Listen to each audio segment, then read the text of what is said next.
In the heart of Abuja, where the sun baked the red earth and the skyline gleamed with glass towers that sliced through the haze, lived a man who carried both the fire of faith and the scars of struggle. His name was Pastor Emmanuel Okoro, shepherd of a small but fiery congregation called Rock of Ages Assembly. Abuja was not like Lagos with its restless chaos, nor like Kano with its ancient pause. It was a city built to look perfect, wide roads, clean sidewalks, and fancy houses. But beneath all that polish was the same Nigerian hustle, the traffic jams on Ahmadu Bello Way, the hawkers weaving through tinted SUVs, and the quiet desperation of people chasing survival with prayer on their lips.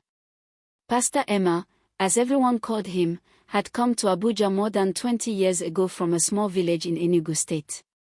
He arrived with nothing but a Bible, a small suitcase, and a heart full of conviction. He wasn't like those flamboyant preachers whose words dripped with showmanship, who drove in convoys and wore designer suits that screamed prosperity.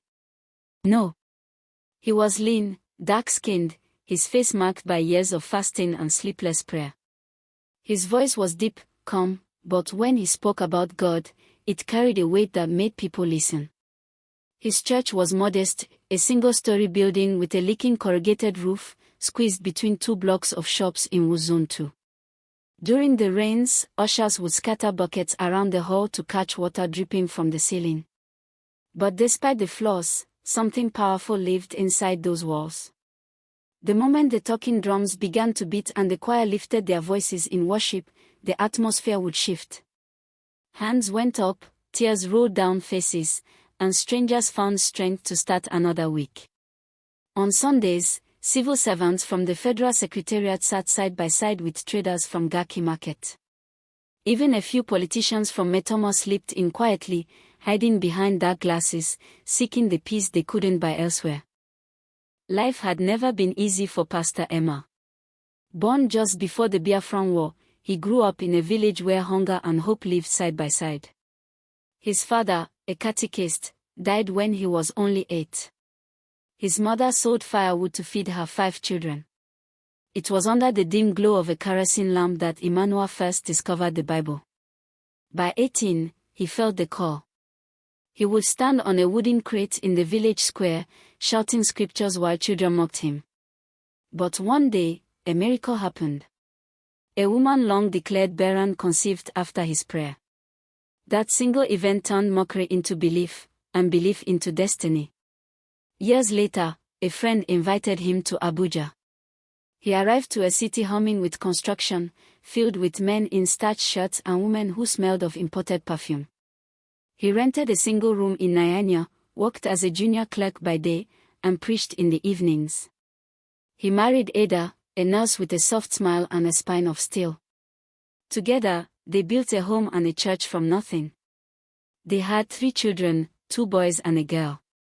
Life was simple, until it wasn't. By 2019, Rock of Ages Assembly had grown to nearly 500 members. The small hall could barely hold them. Every Sunday, plastic chairs spilled into the compound. The more they grew, the harder things became. The economy was biting hard, prices rising like smoke. Members whispered about traveling abroad, the Joppa dream that was swallowing young Nigerians whole. And just as things seemed manageable, a new problem arrived: the land. The church stood on a plot that an old member had donated years earlier. Now, that same plot had become gold. Developers had their eyes on it. Abuja was being carved up like meat at a wedding. One name kept coming up: Chief Udo Okon, a billionaire developer with connections that reached deep into government. One morning, Pastor Emma received a letter with the bold heading, "Notice to vacate." The letter claimed the church land had been acquired for commercial use. Beneath the legal jargon was the real message: sell or be removed. At first, he laughed it off. "The Lord gave us this land," he told Ada. "No man can take it." But the laughter didn't last long. Anonymous calls started coming at night. Voices warning him to leave while he still could. Strange men loitered near the church gate. The ushers grew uneasy. Some members stopped coming for midweek service. One hot afternoon, as the fan in his small office whirred lazily, his phone rang. It was Brother Tond, the church treasurer. "Pastor, you need to come to National Hospital. It's Sister Grace. It's her son again." Sister Grace was one of the pillars of the church, a widow who sold provisions in Utoko Market. Her only son, Chidi, had battled sickle cell all his life. When Pastor Emma reached the hospital, he found Grace crumpled in a corner, her wrapper soaked with tears. "Pastor," she cried, clutching his hand, "they said he needs a bone marrow transplant. 2 million naira. Where will I find it? 2 million. The number echoed in his mind. It was more than the church made in 3 months. He prayed over the boy, anointed his forehead, and whispered, "Lord, you raised Lazarus. Raise this child too." But inside, fear gnawed at him.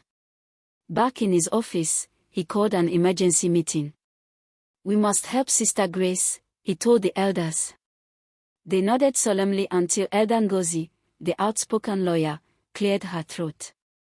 "Pastor, I got another letter from that developer. He's offering 5 million naira for us to vacate the land. That could solve a lot, our debts, Chidi's bills, even fix the leaking roof." The room went quiet. 5 million sounded like a miracle. But it also felt like a test. "This land is God's," Pastor Emma said firmly. "We don't sell what belongs to him." The decision didn't please everyone. A few members left the meeting muttering that the pastor was stubborn.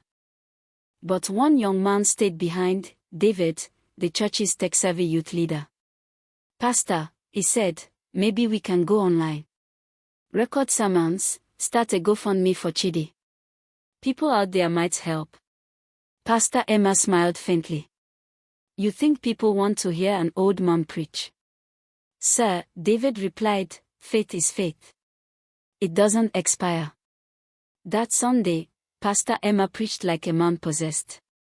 The drums thundered, the choir's voices rose like a storm. His sermon was about faith that doesn't bow to fear. He spoke about Chidi's sickness and the land battle, tying them together as a test from God. "Sometimes," he said, "God waits until your back touches the wall before he shows you the door." The offering that day overflowed. But still, it wasn't enough. That evening, Chief Okon called. His voice was calm, oily. "Pastor, I respect you. Take my offer, 5 million. Build somewhere else. Don't make this hard." "Chief," the pastor replied, "some things money can't buy." Chief laughed. "In Abuja, money buys everything. Even prayer." Then the line went dead. Days later, thugs came. They stormed the church compound one night, breaking chairs, shattering windows. By the time police arrived, they were gone. The DPO shrugged. "Pastor, these are powerful men. If you know what's good for you, relocate." Ada begged him. "Emmy, please, don't risk your life. We can build again somewhere else." He took her hands. "Ada, if I run from this, what will I tell God? That I sold his altar to buy peace?" Weeks passed. The threats intensified. One Sunday morning, half the congregation stayed home. Some elders started whispering about removing him as pastor for the church's safety. The weight of leadership pressed on him like a mountain. Then, one morning, a miracle began quietly. David had posted a short clip of his sermon online, the part where he said, "Our mountain may be sickness or corruption, but if our faith stands, that mountain will move." The video exploded. Within 2 days, it had over 50,000 views. Comments poured in from Lagos, Port Harcourt, even London. Donations began to trickle into the church account. 10,000 here, 20,000 there. By the 4th day, they had raised over 1 million. It wasn't enough for Chidi's surgery, but it was proof that faith still moved hearts. However, fame brought enemies. A popular Abuja megachurch pastor accused him online of using emotion to milk the public. Hashtags trended. Some people defended him. Others mocked him. Then came the worst night. A fire broke out in the church office around midnight. By the time the neighbors noticed, half the building was gone. The fire service came late, as always. When it was over, only the altar stood untouched. Pastor Emma fell to his knees, sobbing, "Lord, are you still with me?" The next morning, David rushed in waving his phone. "Pastor, look." Someone had taken a photo of the untouched altar with the caption, "Fire consumed everything but God's throne." The image went viral.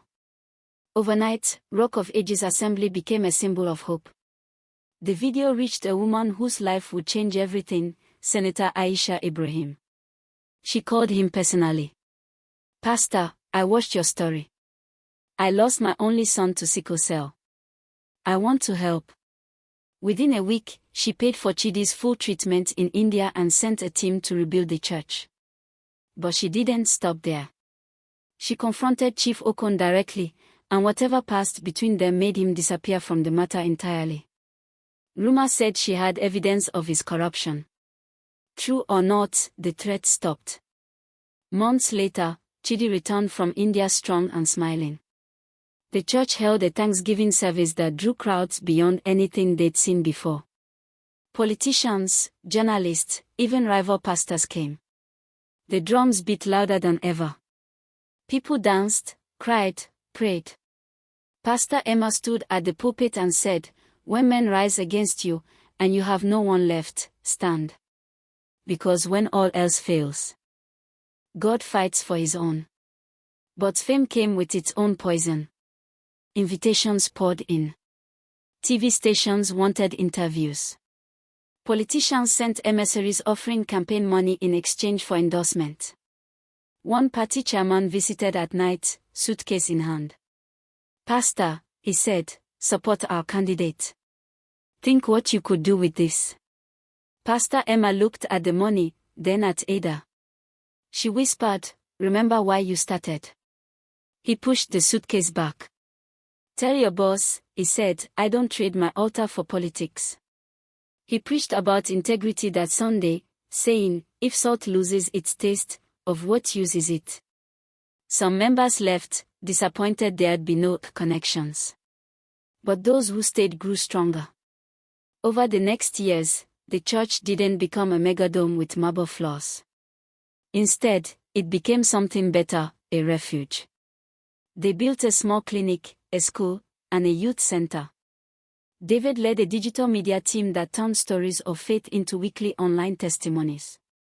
Chidi grew into a doctor, treating children for free on weekends.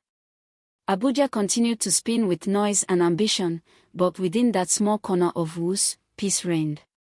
One rainy evening, as thunder rolled over the city, Pastor Emma sat on his balcony with Ada, watching the lights flicker in the distance. He had gray in his hair now, but his eyes still burned with that same fire from the village days. "You know," he said softly, "I thought the miracle was for Chidi. But it was for me. God was teaching me that victory doesn't always come through strength, it comes through standing." Ada smiled, leaning her head on his shoulder. "And now, people all over the world know that when a man stands for God, God stands for him." He looked out at the wet streets below, the neon lights reflecting off puddles, and whispered, "Abuja tried to buy my faith, but faith is not for sale." And in that quiet night, with the sound of rain and the hum of distant traffic, it was clear that this man, who had once stood alone, no longer stood alone at all. God had fought for him, and won. Praise be to God Most High. If you enjoyed this story, please don't forget to subscribe and share of story. Like and leave a comment for more. Peace be unto you.